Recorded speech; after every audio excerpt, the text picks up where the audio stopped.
Warning, the Savage Nation contains adult language, adult content, psychological nudity. Listener discretion is advised. Now, here he is, author of Liberalism is a Mental Disorder, Trump's War, and God, Faith, and Reason, Michael Savage. Welcome to the Savage Nation. McCain bashing by media conservatives, especially draft-dodging ones, is why people distrust the flag wavers.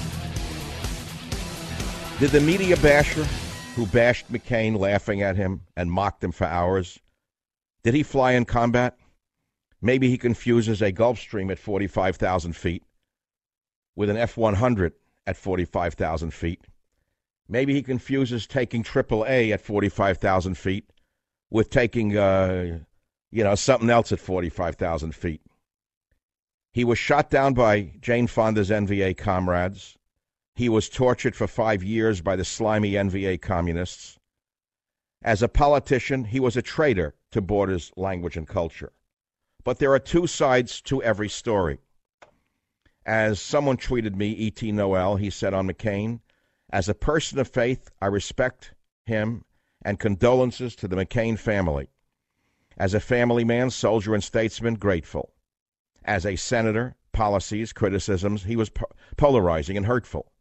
In both cases, he says, pray for forgiveness. We all have a date with destiny. And Savage says, we have to respect the warrior, not the statesman.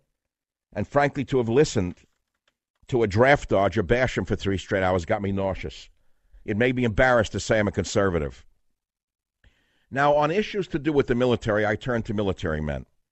I'm very blessed to have a friend who is a highly decorated Vietnam veteran who has many medals. I asked him what he thinks about McCain. I said, was he a hero or not? And here is what he said, and I will leave his name anonymous because I don't think he needs to be named, frankly.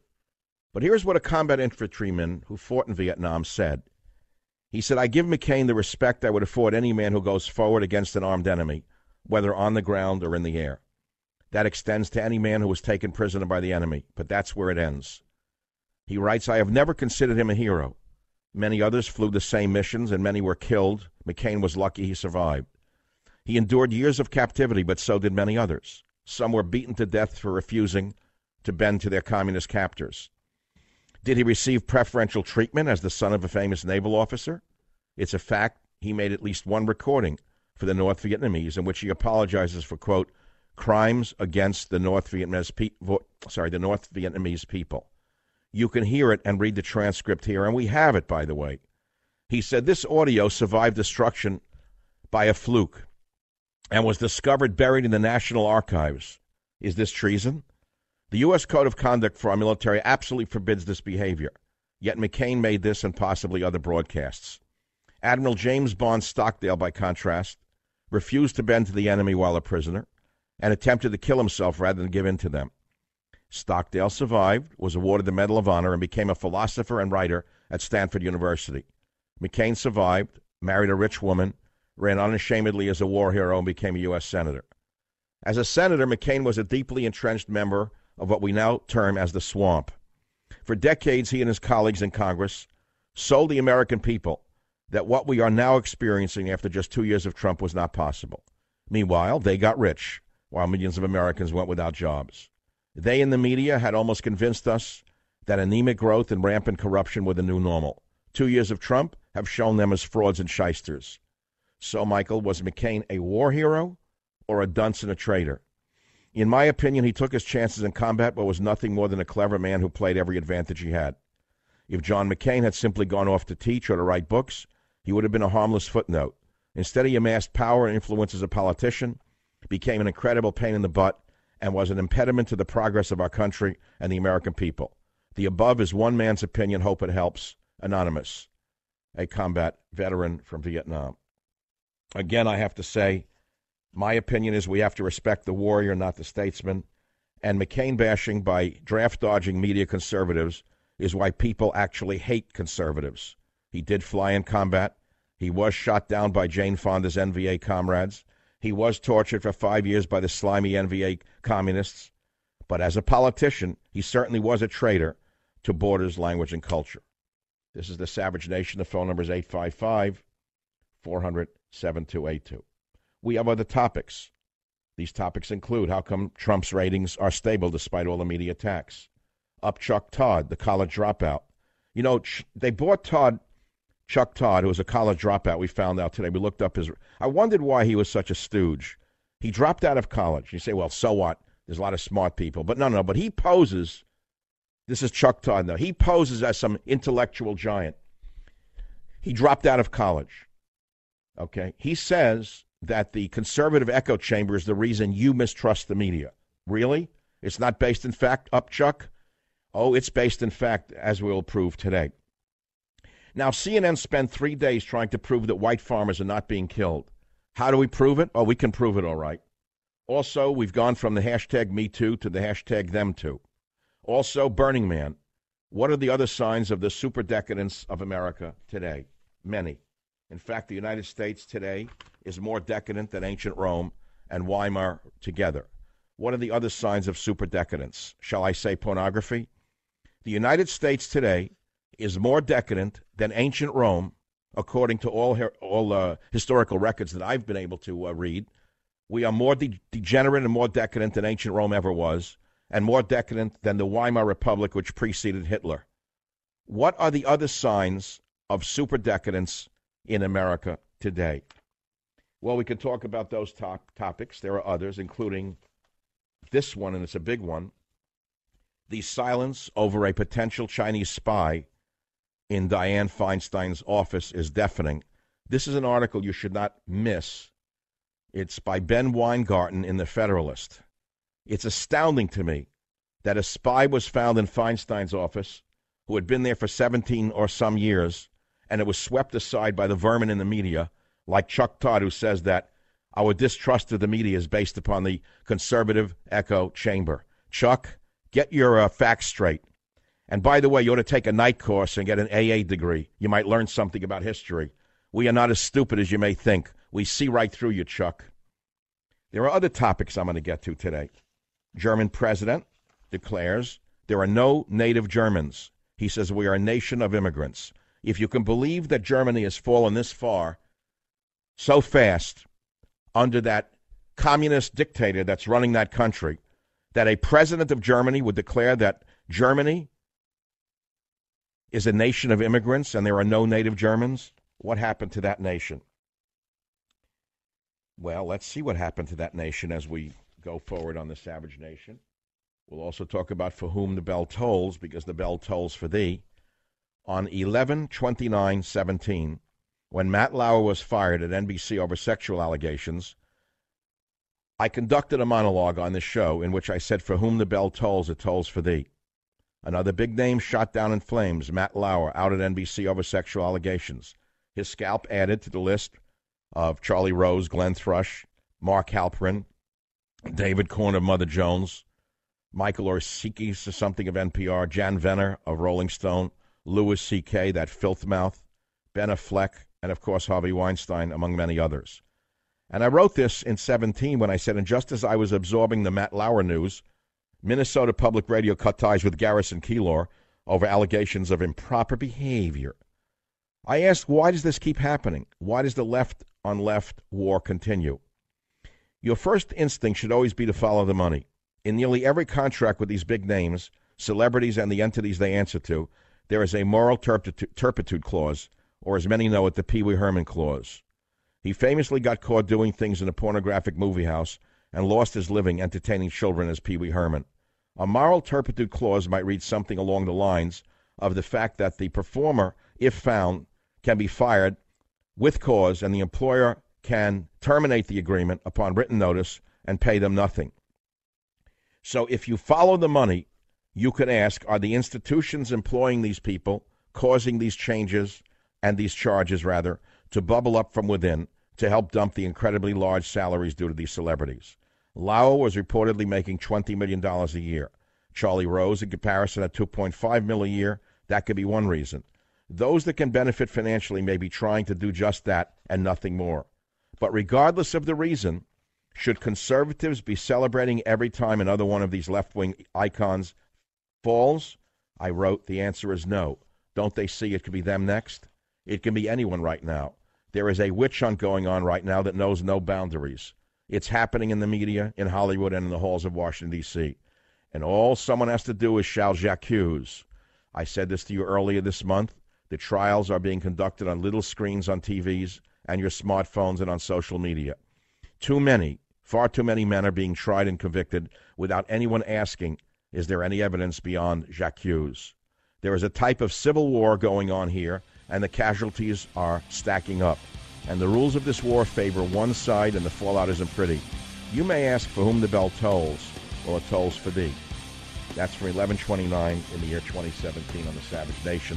That kicks off the program. If you get a call on any of these topics, it means your brain is alive and you're not dead. I'll be back in a minute. Savage.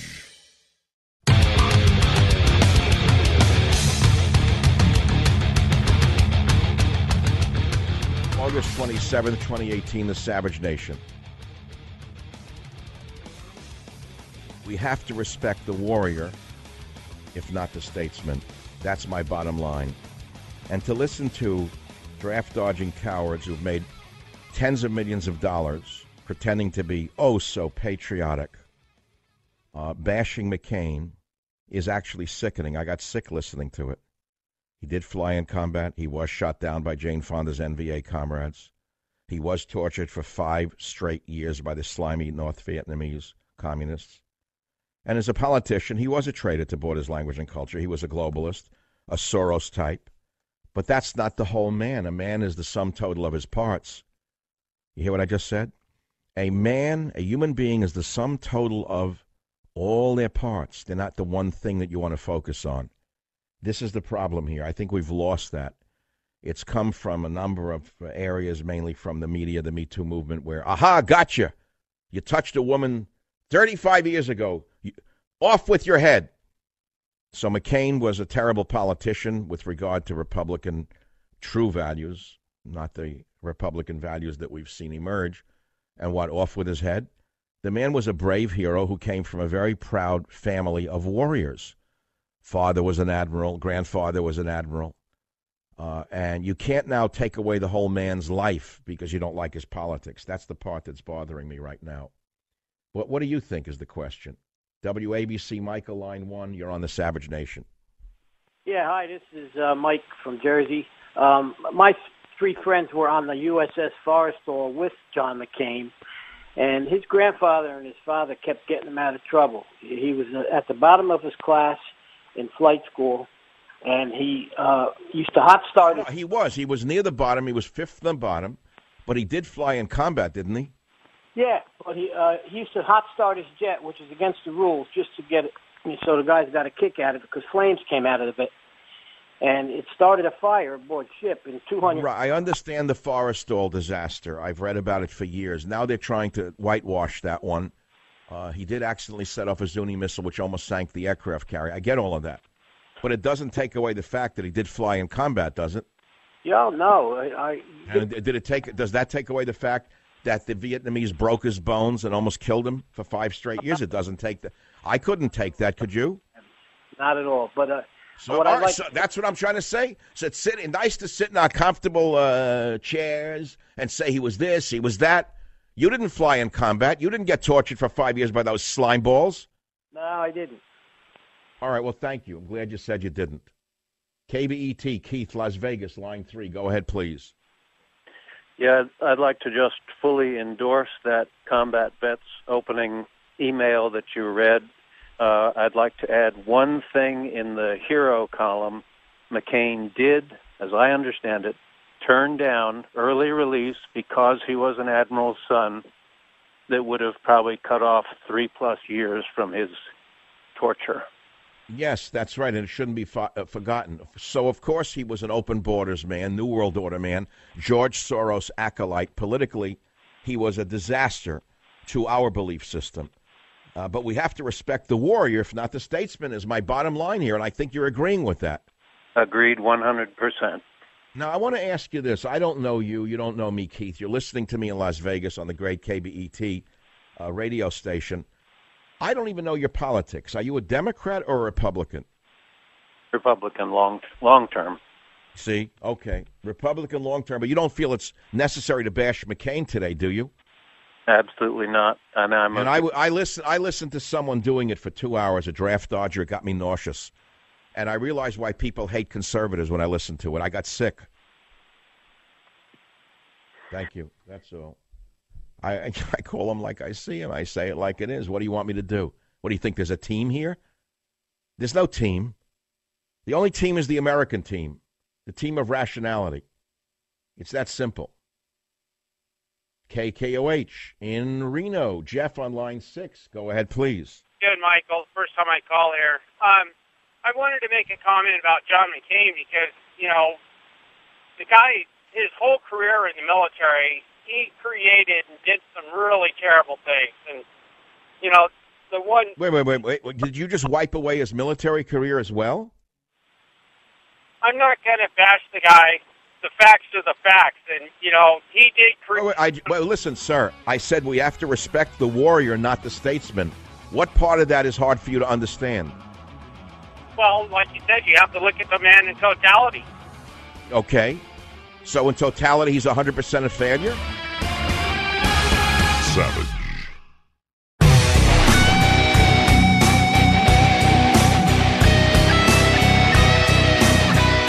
On this day, when the liberal media is revering John McCain, it's a day of reflection for all of us. Politically, he was not a maverick, he was a turncoat. But as I said at the beginning of the show, and I'll keep repeating until it sinks in, we have to respect the warrior, if not the statesman. So I don't respect the statesman. He was a quisling as a statesman, but he was still a warrior. And for that reason alone, we owe him our respect. That's my opinion. It doesn't mean we have to now accept his politics, his Soros New World Order political views. I didn't say that. I said the opposite. He did fly in combat. He did get captured. He did get tortured for 5 years. He didn't break, and they would. I remember the last caller's right. The scummy Vietnamese did offer to release him early if he would turn on his fellow prisoners, and he didn't do it. And he didn't do it. He wouldn't take early release because his father was an admiral. But to sit here and bash him, as so many are doing, especially on the conservative side, is actually nauseating, frankly. It's as nauseating as Chuck Todd blaming the conservative echo chamber for our disrespect for men like him. That's my opinion. Now, many of you don't agree with me. I get that. WABC Ben, line 8, you're up on the Savage Nation. Your opinion counts. What is it? Yes, Doctor. I just want to make this comment. I have, in some ways, very similar background to McCain on the military side. And I simply want to say I think you are what you turn out to be. That, whether you like that or not, that's essentially the way the human condition does work. In other words, we can say that Benedict Arnold was, in one time, a great military hero. He was, in fact, that. However... No. Now you're going too far. McCain did not go on to the Vietnamese side, ever. He was not a Benedict Arnold. I think when he went on to the Soros side, he did essentially that. Yes, but he did that as a statesman, not as a warrior. Oh, I don't care what. I mean, he's a man, and he was, that's the denominator. He is the person he was, and I feel that he used his, whatever chips he got as a military man, he spent them. That's a coin of the realm that he used in a bad way. And I just don't... All right, so let me... you say you're a Vietnam vet, correct? Yes. Did you fly in combat?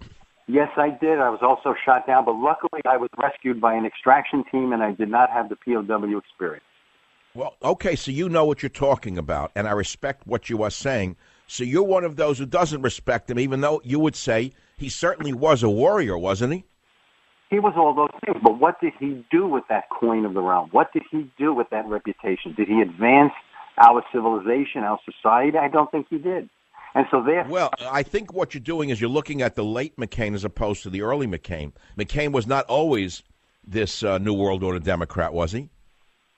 I don't know. I met him in 19... No, he wasn't. He was the first... No, he wasn't. In fact, in his early years, he was a rock-hard Republican. Well, I don't know about Rock Hall. I'll tell you what. I'll just tell you this one little thing. I met him in '88 when he was running in New Orleans at the Republican National Convention, and for half an hour, I was trying to talk about some issues, and all he was talking about was money. And I said to him at one point, could I ask you a couple of questions on your stand on issues? Making the point. So as I say, I think you are what you turn out to be. The damage that he did to our country was in how can I say this, advanced by his reputation in the military, and I think that was really wrong, really very wrong. I mean, it made it even cheaper, more degrading to me. Well, let's look at history for a moment. Mm-hmm. I think we would all agree that the greatest Roman general was who? Well, we would probably say Caesar, but there are other contenders. Oh, all right, so Julius Caesar was one of the great Roman generals. Mm-hmm. And Julius, you can't take that away from him. And then later on in his life, when he inveigled his way through the triumvirate to become supreme dictator, he eventually eliminated the Republic of Rome and turned it into a dictatorship. And as a result, the other senators stabbed him to death, including Brutus, with the famous line, "Et tu, Brutus." Absolutely correct. Absolutely correct. All right, so I know my history. What I'm getting at is you cannot take away the fact that although Caesar did turn Rome into a dictatorship, that he was a great warrior, wasn't he? Oh, I'm not saying that McCain was not a warrior. So, no, by using that analogy of Julius Caesar, we cannot now dismiss Julius Caesar's great victories as a warrior, his conquest of Gaul, which is France of today, etc. We can't take that away from him. But as a politician, he was a dictator, so we can say he was a horror as a politician. He was power mad. And you could say that McCain became greedy and power mad. But I don't think, sir, that it wipes away the fact that he flew in combat and was tortured for 5 years. Doctor, I'm going to concede you those points. In fact, I have not contended those points. All I'm saying is the things that he did, which would be under let's say, the category of noble, he somehow perverted that by using it, by bartering with those who are against our civilization, our society. So in the overall analysis of him, you think he's a failure as a man? Well, I mean, I didn't know him personally, so it's a hard thing to say, but let's say as far as the public... He's a father, grandfather, combat veteran, Air Force veteran, survivor of Vietnam torture in the Hanoi Hilton. You can't wipe all of that out because we despise his politics. No, I'm not. And by the way, just as a little aside, you might find... You know why I'm sensitive to this, sir? And I'm going to tell you and everyone else. Yes. The day will come that I will also meet my maker. And the vermin on the left, like Chuck Todd, will either ignore me or make me out to be what I am not. They'll take a few things that I said over my life and wipe out all the years that I put in doing great things for this planet and for the people on this planet. And I resent people who reduce everybody to the size of a raisin when they may be a granite boulder. All right, look, your point is always well taken as usual. Okay, but that's not really what I'm saying. I'm simply saying that when you do something noble and then later on you twist it around and make it into some kind of a coin that harms your own side, you have to answer doubly for that. Now, again, just as a quick aside, so you know something that perhaps is elusive, people don't seem to know it. So check I know you love to study the old, war films. Take a look at Guadalcanal when at one point the U.S. Navy got word that a Japanese squadron was on the way, and they took a powder for several days, leading to the Marines being pounded on the beaches. The admiral of that flotilla, the American flotilla, who disappeared for a few days, was none other than John McCain, his grandfather. Wow. Well, let's look at that then. From the point of view of naval history, perhaps the grandfather did that not to save his own skin, but to save the fleet. Maybe he felt the fleet was so outgunned that it would have been sunk. So he made a decision to save the fleet for a bigger battle when he was reinforced. All those points, Doctor. I'm not contending against any of these points. I'm simply saying the general package delivers us a public man who I feel did more harm than good to this civilization, his nation, the nation that... All right, you know what? We'll leave it. Let's split the difference as two men who will civilly disagree with each other. Uh-huh. And I will continue to have my position, which is, again, very simply, we have to respect the warrior not necessarily the statesman, because the man is the sum total of his parts. He's not one thing only. I would leave that to the vermin in the media to say, aha, Jacques Hughes, you said this in 1994, therefore you are that.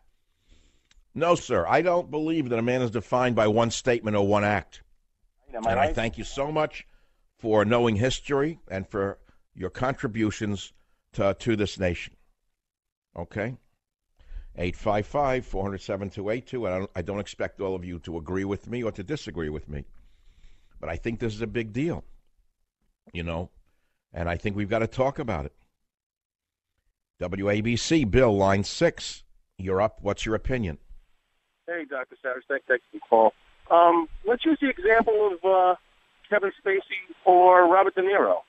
A couple of years ago, we all loved their movies, but they were great actors. But now, where are they and how do we feel about them? In terms of John McCain? Well, I understand what you're saying, but neither of them were combat veterans, number one.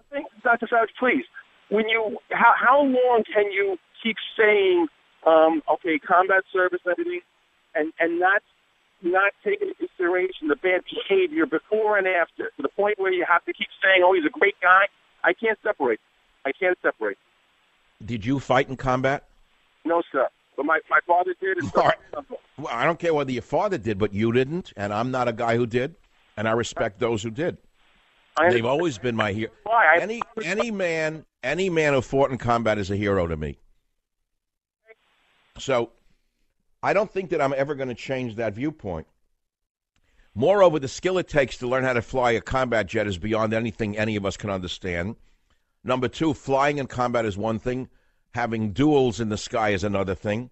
And so the man was not an ordinary loser like the right wing is trying to make him out to be, just because he was a member of the Keating Five, because he wanted open borders. I despise those policies. And I've said so openly on this show. But again, that's not the whole man. Anyway, that's my opinion. And I certainly wouldn't put him in the same category as Big Mouth De Niro or Kevin Spacey. I wouldn't make the comparison. I don't think there is any comparison. So I'm not going to make this the whole show, but it's a very interesting topic if you think about it. Now, before I move on, and you can call on this, we want to move on to Chuck Todd, who we did some research on. I didn't know why he was so vacuous. I didn't know where they found this loser garbage man from. And then I looked up his background, and it turns out that he never graduated college, even though he pretends he's a big intellectual. And him, like Andy Cooper, they gave him a pair of eyeglasses without a prescription, just blank glasses to make him look intellectual, you know. So here's Chuck Todd blaming the conservative echo chamber for your distrust of the media. You got to listen to this as he is interviewing David Brody, whoever he is. I think one of the best things going in Donald Trump's favor, we know this, is the mainstream media. I hate to say it. I know I'm sitting on a Meet the Press roundtable, but the truth of the matter is 62% think the media is biased. So in other words, if you look at the approval rating of Donald Trump, the conservative echo chamber created that environment. It's not.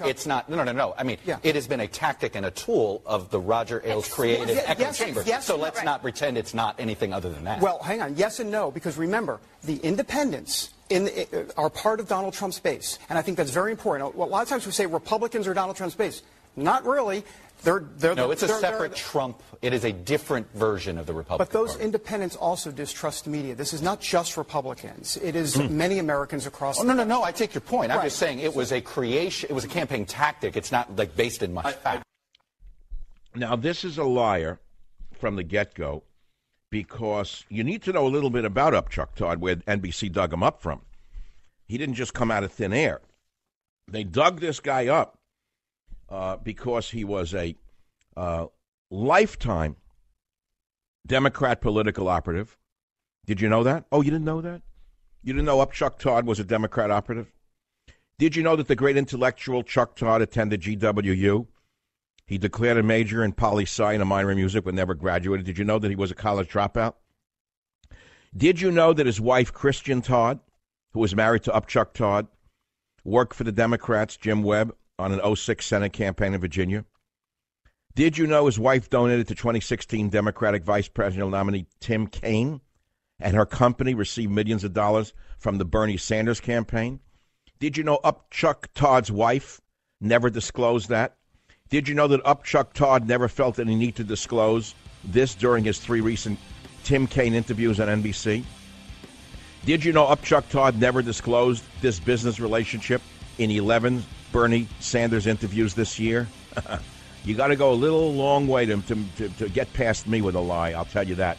Running short of time, back in a minute. Savage.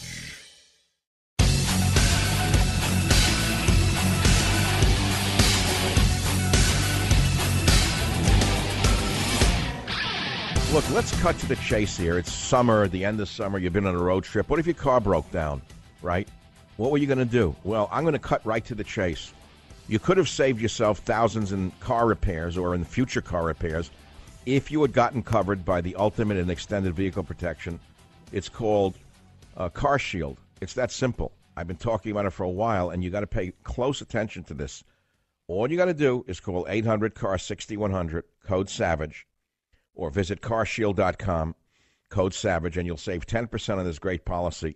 Again, that's carshield.com, code SAVAGE, or call 800-CAR-6100. That's 800-CAR-6100, code SAVAGE. A deductible may apply. And what are you going to get for that? Well, how about if your car breaks down after the warranty, you want to save thousands of dollars, you're on the road or even home, Car Shield will do it for you because they'll make it easy. You can have your favorite mechanic do it, the dealership. They'll give you 24/7 roadside assistance, a rental car. And you got to pay attention to this. Here's the key. If your car has 5,000 to 150,000 miles, well, you're in. It doesn't mean you have to pay those high repair bills. Car Shield administrators have paid out close to $2 billion in claims. Again, call 800-CAR-6100, code SAVAGE, or visit carshield.com. Use code SAVAGE, and you will save 10%. We're talking about the legacy of John McCain. I was nauseated this morning on the way to the station to listen to a flag waver, someone who wraps himself in the flag every day like he's a great hero, a draft dodger, ripping John McCain to shreds. I got sick listening to it. It's why people don't trust fake conservatives. It's why they don't trust the right wing at all, because there's too much hypocrisy. And I say that we have to look at the totality of John McCain and any man, and we have to respect the warrior, if not the statesman. And I stick by that. I haven't changed my opinion yet. KMAJ Radio in Kansas, Mark line 6. Go ahead, please. Your opinion counts. Hi, Dr. Savage. You are what you have just said about McCain, and our response, the callers now, is just showing how we are not listening to what you're saying. You have just been very objective in defining McCain's entire life. Yep. Are you a vet yourself? Go ahead. Are you a veteran? Savage. Warning, the Savage Nation contains adult language, adult content, psychological nudity. Listener discretion is advised. Now, here he is, author of Liberalism is a Mental Disorder, Trump's War, and God, Faith, and Reason, Michael Savage. It is the Savage Nation. You know, of all the topics that I brought up today, and there were quite a few, the one that's captured the attention of my audience is the simplest and most obvious one, which is, how do you feel about radio jocks who are draft dodgers attacking McCain after he's dead, saying that, oh, he wasn't a sufficient conservative, therefore throw him into the gutter? These are the same people who we attack on the left for being doctrinaire, for being empty shells, for being polarizing. And I will tell you, I will repeat, Savage says we must respect the warrior, if not the statesman. I don't respect him as a statesman, although you must understand there were several different John McCains, even as a politician. No, there were several. He was a rock rib Republican in the beginning. And as time goes on, he changed, and he became an enemy to our viewpoint. The opposition, a George Soros puppet if there ever was one. But he was a war hero. John Kerry was not a war hero. John Kerry was a faker.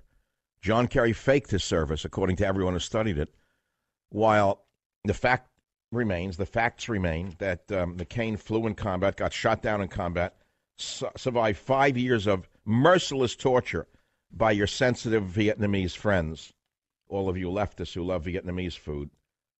You talk about the Geneva Convention. They never heard of it over there. So many of you don't understand what I'm even saying. You're such doctrinaire fools. It's sickening, actually. I'm actually sickened to see how stupid most of you are. Most of you knee-jerk conservatives are actually as stupid as the knee-jerk liberals. That's what's bothering me right now. You have been so brainwashed by the draft-dodging phonies in the media that you actually think you can wipe away McCain's actual service. Are you perfect? You know anybody who's perfect? The man is dead, for God's sakes. And he was not Benedict Arnold. He didn't go over to the other side. That's a false analogy to say he was Benedict Arnold. He never went over to the other side during war. But again, you've been brainwashed by those in the media who've destroyed talk radio to begin with. They have so reduced the IQ of listeners of talk radio, which is already an infinitesimal audience to begin with. Don't think this is a very large audience in this business. It's infinitesimal compared to what it once was.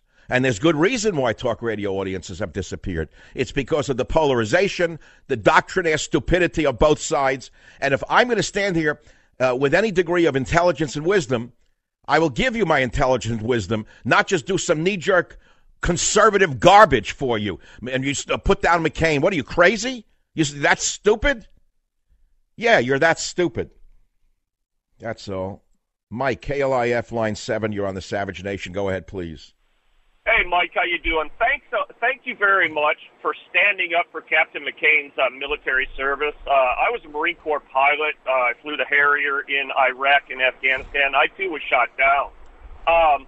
Thank God for the Marine attack squadron that got in there and got me out of there. I think what this has to do, the politics of today are so anger-driven and emotion-driven, combined with the fact that a large percentage of our population has never done military service, and an even smaller percentage of those have ever been in combat. Regardless of my fellow pilots' political views, I didn't care when I was in combat with them because I need them to cover my butt, and I did the same for them. I think. So I think I'm hearing from you is that you respect my objective view of John McCain, is what I think I'm hearing. 100%. And I'll tell you, in any squadron, naval aviators, whether they be Navy or Marine Corps, you have several guys that can have a bad day and make mistakes. It's easy to do. The only question is, to your fellow pilots and fellow sailors and Marines, are they able to be professional enough to prevent that mistake from hurting someone? Okay, all of us that have been naval aviators or the Air Force side of the house that look at him understand that to be shot down, to become a prisoner of war, is our greatest fear. And the people that prevent and all of these radio right wingers who are putting him down, I guess they confuse flying in a Gulfstream at 45,000 feet with flying in an F-100 at 45,000 feet, facing AAA, which is the size of a telephone pole, coming up at you. Mike, that's an astute opinion, and I wish more civilians had the same respect for military people that you do. God bless you. I love your show. Listen to you every day. And I'm sure you're not a liberal. Not at all. Never have been. Yeah. Right. Well, there you go. This is what I'm talking about. You know, it's impossible to talk to people who don't understand what we're talking about, but I'll keep trying. And I thank you for listening to me. Larry on WABC line 4. Go ahead, please. Yeah, Michael, my memory is a little fuzzy, but when I read Democracy in America by Alexis de Tocqueville, I seem to recall that he said one of the greatest hallmarks of American democracy was that a vocal minority could enact change. Now, John McCain, you cannot condemn a man for the evolution of his political views because that represents change. And these people who are... Wait. Now you're going overboard. He became unnationalistic. He became hyper-globalist. He wanted open borders. He had scandal as a senator with the Keating Five. So let's not whitewash his career as a politician. Yeah, but at least the views that he held, he ran very, very deep. And were Hitler's views ran deep, too. What does that mean? Well, certain things. Well, Mussolini had views that were very deep too, and so did Mao Zedong. Yeah, but so I don't think that argument matters. No, but all I'm saying is that McCain bashing by draft dodging media conservatives got me sick this morning, and it's why people distrust the right wing in this country, because most of them are phonies. I agree with you 100%. He did fly in combat. He was shot down by Jane Fonda's friends in the NVA. Right. McCain was tortured for 5 years by the slimy NVA communists. It doesn't mean, though, that I accept him as a politician, because as a politician, he was a horror show. Elected 6 times to the Senate. All right, that's all. That's all. So now I got the idiots on Twitter saying I'm going to unfollow you now because you are saying nice things about McCain. It's unbelievable to me. They won't let him rest in peace. They will not let him rest in peace. They will not let this man rest in peace. Then here's a guy who never fought in combat saying, wrong, Michael. McCain was no warrior. He was just doing what Daddy did. One mistake after another, says the schmuck. It's unbelievable to me, these Twitter warriors, what they really are, sitting in their mother's basement somewhere in a pair of their child's pajamas. Then someone writes, McCain destroyed entire countries. What countries? Sold out his fellow soldiers, killed 134 of them while showing off on the deck of an aircraft carrier, and killed millions with his treasonous ways and much more. No way he gets any respect from me. You need to rethink this tweet, says nobody. John McCain served this country. What he was as a politician is open for debate. The fact of the matter is his war record is not open for debate. And as I'm saying to you, if you continue to bash McCain because some draft-dodging fraud in the media told you to think that way, what you're doing is torpedoing any credibility the conservative movement has left, and there's not much of it left to begin with. Because most of the flag wavers on the right are not patriots at all. They're just paper patriots. They did not fly in combat. They didn't get tortured for 5 years. And yet they have the nerve to bash this guy. It's crazy. It's sickening, actually. Okay, I don't accept that he was a bad man. I accept that he was a terrible politician. It's that simple. But many of you don't agree with me because your brains have been washed by the draft-dodging media conservatives who you follow religiously, almost too religiously. How do you like that? WABC Joe, line 8, go ahead, please. Hi, Dr. Savage. Oh, my gosh. I've been listening to you since high school, and I'm 40. I agree with you 110%, especially with McCain. He kind of does get a pass because of his military record. I think he's a turncoat. That was the first thing I said yesterday. But right behind that, I said, but you know what? You have to give it to him, his military record. Right. He was not a maverick. I don't like the word maverick. That's a cover-up for being, in our case, a traitor to our belief system.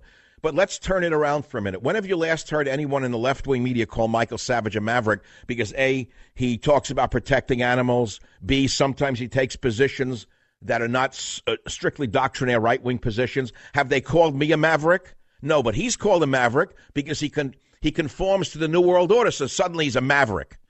So it doesn't apply across the board, only to the mavericks who sell the New World Order George Soros viewpoint.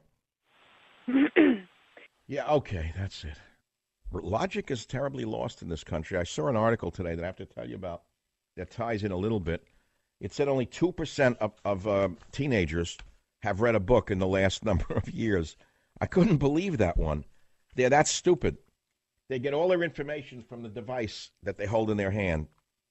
Here's the exact amount. Let me find it for you. New York woman, 20, who lied about rapes, appears to roll her eyes in court as she's jailed for a year. That's not it. San Francisco air quality is 3 times worse than Beijing. That's not it. No, that's not it. I am very excited by today's program, but I had to change studios on the way to the theater. Here it is. Stunning research shows just 2% of sophomores read daily newspaper compared to a third of same-age teens in 1990s. And books are even lower. A third of adolescents haven't even opened a dust jacket or touched a Kindle in the past year. Researchers from San Diego State U recently analyzed 4 decades' worth of data from an ongoing nationally based lifestyle study, blah, blah, blah, and they found out that most teenagers are stupider than you actually think. All they do is sit there and tweet all day long, text all day long, game all day long, surf the web all day long, and the average high school senior is a complete and total dolt. They don't read books, newspapers, or magazines, while in the early 90s, a third of 10th graders reported reading the daily paper. So forget the fact that the newspapers are dead. It means that literature is dead. It means that all of our civilization is dead. It means that those teenagers are stupider than you actually think. And I don't know how this country can survive with a teen group that is this idiotic. WFNC in North Carolina, Gene Line 4. What's the topic, please? Go ahead. Hey, thank you for taking my call. I'm a retired career military officer, and when I was in grad school at Baylor University, I met McCain, spoke to him for 3 or 4 minutes. And in that 3 or 4 minutes, the main thing that you could take away from that was, regardless of his political beliefs, he was an extraordinarily sincere man. And that's all I have. All right, that's good enough. It's a personal observation. I'm sure he was sincere. Many people who are turncoats politically are very sincere in their beliefs. But that's neither here nor there. I mean, what I'm really reacting to here is people are trying to define McCain simply by the fact that as a politician, he worked for the other side. That, to me, doesn't define McCain.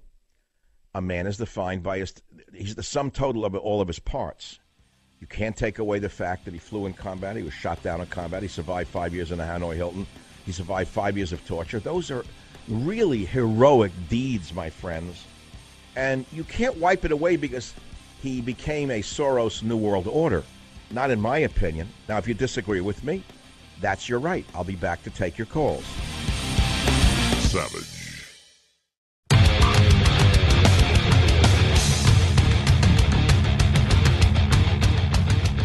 How do you feel about multimillionaire radio jocks attacking McCain after he's dead, especially those who are draft dodgers? I think it's a very important topic because it goes to the whole reason so many people distrust those who espouse on a daily basis how much they love America, how conservative they are, how true and blue they are, and how everyone else isn't. So you don't have to hate McCain to understand that he was more than just a turncoat politician. And to bash him like this by draft dodgers is why people distrust the right-wing movement. He did fly in combat. He was shot down by Jane Fonda's NVA comrades. He was tortured for 5 straight years by the slimy NVA communists, while many were just golfing and spinning records and reporting on baseball games on radio and pretending that they were sick in order to not serve. As a politician, he was absolutely a turncoat to the belief system that I have espoused for years, the Borders language culture. He was a member of the Keating Five. There was scandal there. He was an open borders guy. He wanted no wall with Mexico. He wanted open borders. And those are anathema to me. But that's not the whole man. Because, again, I will remind you, all of us are mortal. All of us will meet our maker. All of us will be judged at some point for our work. Are we to be defined by one mistake we made? Or by one position we took? Or by one this or by one that? Is a great broadcaster to be defined by one woman who said that he inappropriately kissed her in 1973 in an elevator? Does that define the broadcaster? If it does for you, then I'm sad to tell you that you're really a very stupid person. Can you be judged by a single act in your entire life? Can you be judged by one mistake you have made? I hope not, because then your life has almost no meaning. A man is the sum total of all of his parts, and as a warrior, he is A+ in my dictionary. He's A+ as a warrior and D+ as a politician, to make it very simple for you to digest. Now, there's a rumor going around, or let's say confusion, did he sink the Forrestal, or was he responsible, rather, for the Forrestal disaster on July 29th, 1967? Let's go back for a minute. I don't know if you know it, but McCain had been awarded the Distinguished Flying Cross for previous bombing missions over Haiphong. Did you know that?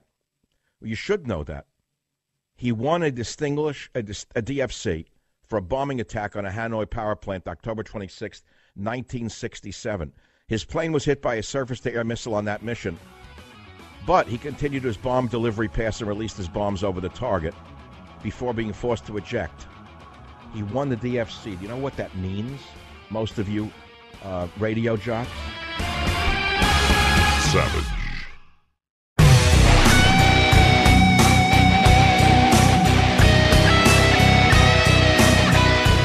Since McCain is in the news and talk radio has a little more depth than television, I think we're going to set the record straight today. Now, the Forrestal disaster is often blamed upon McCain. I've done my research, and according to experts, it's a baseless claim that McCain was responsible for the Forrestal disaster. And one incorrect theory says that he triggered the Zuni missile from his own plane with the exhaust of his plane because he wet-started, that is, deliberately dumped fuel into the afterburner before starting in order to shoot a large flame from the tail of the aircraft. In fact, an earlier caller had said that. The facts deny that. For one thing, the A-4 jet that he flew was a subsonic jet, and they were not equipped with afterburners. You didn't hear that from Chuck Todd. Maybe you'll hear it tonight from my student on MSNBC. A-4 jets flew at subsonic speeds and were not equipped with afterburners. I'm sure he picked it up right now, and they're typing it into his teleprompter right now. Now, going further, according to the Military Analysis Network site maintained by the Federation of American Scientists, the A-4 was powered by a single Pratt & Whitney J52P 408A non-afterburning turbojet engine. I mean, you want to get into facts here. The manufacturer's description of the aircraft that McCain flew also describes the power plant as one 11,187-pound thrust Pratt & Whitney J52 P408 engine, no afterburner. And so when you keep hearing the theory that it was his wet starting that did it, it turns out to be fraudulent. Now, some pilots will say that you can do a wet start without an afterburner, but that theory fails for another reason. And here's the reason. The tail of McCain's plane was pointed over the side of the carrier and away from other planes at the time, and the F-4 Phantom fighter that fired the missile was facing McCain's plane from the opposite side of the flight deck, as shown in a diagram I have in front of me and in other diagrams and in Navy film of that fire. Who started this bogus theory about John McCain? You're not going to believe what you're going to learn in the Savage Nation. And remember where you learned it first. Attention, MSNBC student. Get your notes correct now. Tucker, get out your pen and pad. This bogus theory got its start in the New York Times by reporter R.W. Apple Jr., who made it up on July 31st, 1967, 2 days after the fire, that the USS Forrestal's captain, John K. Belling, believed an extreme wet start had created a thick tongue of flame that set off the Zuni missile. However, and this is a big however, are you following this? Captain Belling did not identify McCain's plane as the source and said only that the aircraft was parked near the carrier island, which would have put it far forward and on the opposite side of the flight deck from where John McCain's plane was getting ready to launch. So if you're a conspiracy theorist who believes that Captain Belling repeatedly said that he'd been unable fully to sort out the conflicting reports that circulated on the 5,000-man vessel in the hours after the fire, according to reporter R.W. Apple on the New York Times, even he said the wet start theory was tentative.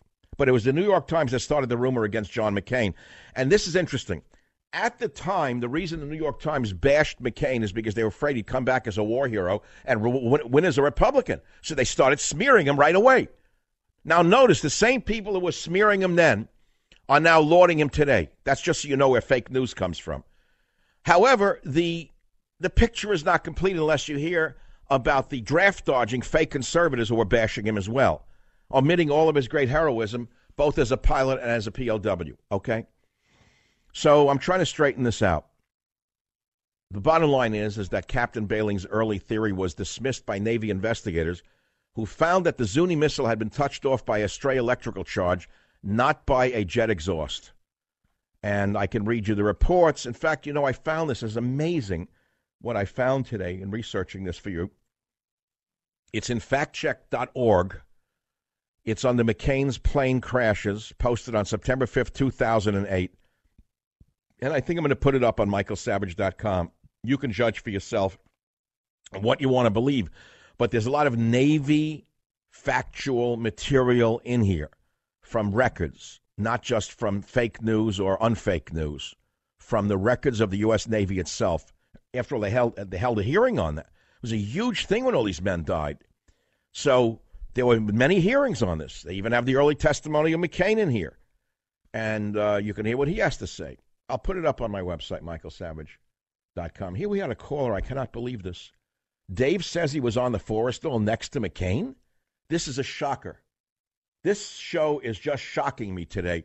But I'm going to tell you something. The show's going to end, and I got to close the microphone down when it ends. I got to live with myself. I think that I'm very proud of myself today. I think my Father in heaven is proud of me today.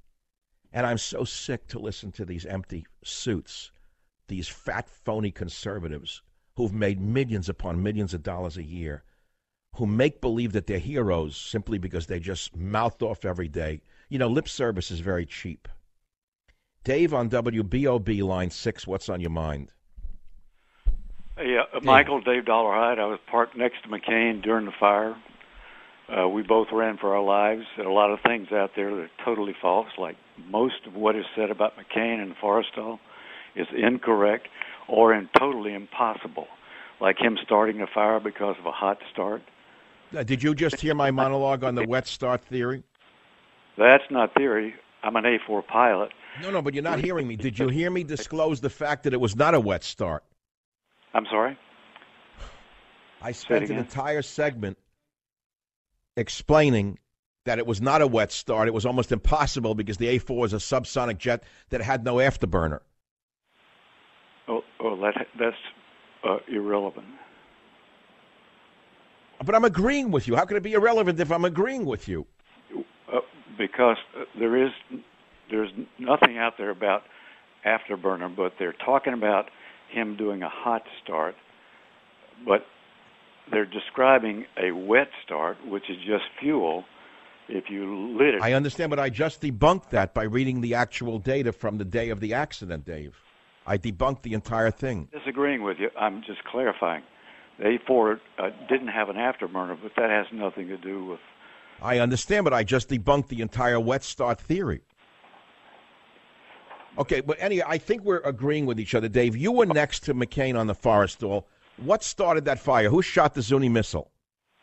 Nobody shot it. It came off inadvertently from an F-4 across the flight deck from us.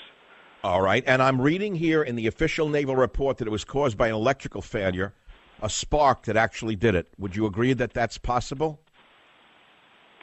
It was the Zuni rockets can come off with very small amounts of voltage to that rocket. And the ship had decided to short-circuit procedures, and they started to make it more efficient in getting these airplanes up to the catapults. And in doing so... Look, Dave, I'm not taking away your expertise. You were on the deck. I wasn't. Yes, sir. My position is that I'm sick to hear McCain being bashed by draft-dodging media conservatives. And I said he did fly in combat. He was shot down by Jane Fonda's NVA. He was tortured for 5 years. And in my book, he was a hero. Well, I'm calling to support that. Okay. I didn't know where you were coming from, but I would certainly take my hat off to you any day. I'd love to shake your hand. I didn't like his politics in his later years. He became a turncoat to what I believe in. But it doesn't take away from the fact that he was a certified war hero.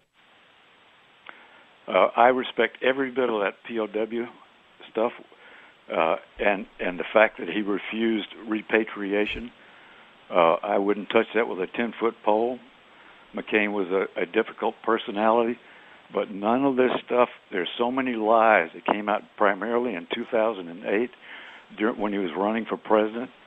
I got many phone calls from the media, and I was tricked into saying some things I probably shouldn't have. But that's the point. They attacked McCain when he ran for the presidency. The very same vermin who are now licking his boots are now telling us, at that time told us it was everything wrong with him. Right. You got that right. I know. It's a sickening world. And when you go back to another story I've covered today with Chuck Todd of Meet the Press saying that the reason we don't trust the media is because of the echo chamber, he's got that 100% wrong. It's because of liars like him. It's not because of no echo chamber. Now, Dave, were you on a Phantom or were you on an A4? I was in the same squadron with John. We were in VA 46, Attack Squadron 46, and we're flying A4Es. All right, so those were single pilot, single engine planes with a single pilot, correct? Correct. Okay, in the mission that he won at DFC, he is said to have successfully launched his weapons at a power plant in Haiphong, and then he was shot down. Can you tell us any more about that? That actually was after the Forrestal blew up, and he got orders back to the Oriskany, and he was on that strike, and there are things written about him deviating from procedure. They were actually, that wing was actually doing very low release,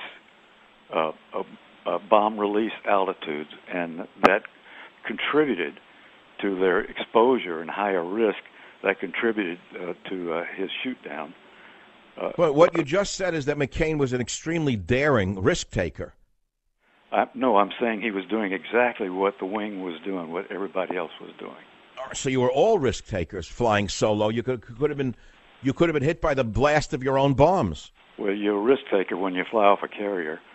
Okay, you got me there. That's why naval aviators have always been my superheroes. And I'm not going to sit here and bash John McCain just because it's convenient to do so, because he was against my political beliefs. That's the whole point of the show today. Right.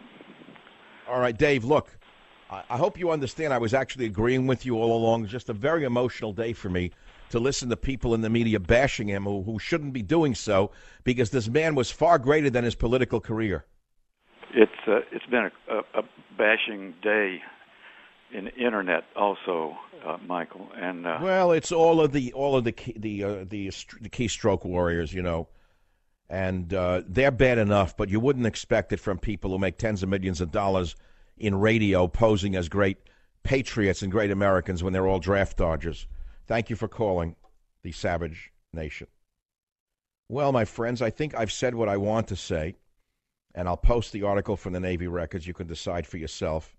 But if you just tuned in, I think I'm obliged to repeat the one-liner that I put up on my own Twitter feed, even though I'm being roundly attacked by people who are brainwashed by the fake conservatives. And it's what I said. Savage says we must respect the warrior, if not the statesman. You can disrespect the statesman, but you can't take away his record as a warrior. Do you understand that? Why must you destroy a man because of his political beliefs? I will say to you again, the day will come that I will meet my maker, even though I like to think I'm immortal. Unfortunately, recently I've come to understand that is not possibly true. The more I study history, the more I realize even Caesar died. So at some point I have to understand that I too am mortal. I have not accepted that until recently. And in accepting that, I'm looking back on my own life, and I'm going to say what? The upchuck Todd vermin of the left are going to try to categorize me by one statement I made on television in 1996 and dismiss all the years of hard work in some of the most difficult places on earth, contributing to the world knowledge of botanical medicine and possibly discovering new cures. My collections are in 7 herbaria around the world. Should that be thrown in the garbage because of one thing I said on television in 1996? I'm not going to permit that to be my legacy, just as I'm not going to permit you to smear McCain for his political legacy when his military legacy is 100% valorous. That's all I'm going to say.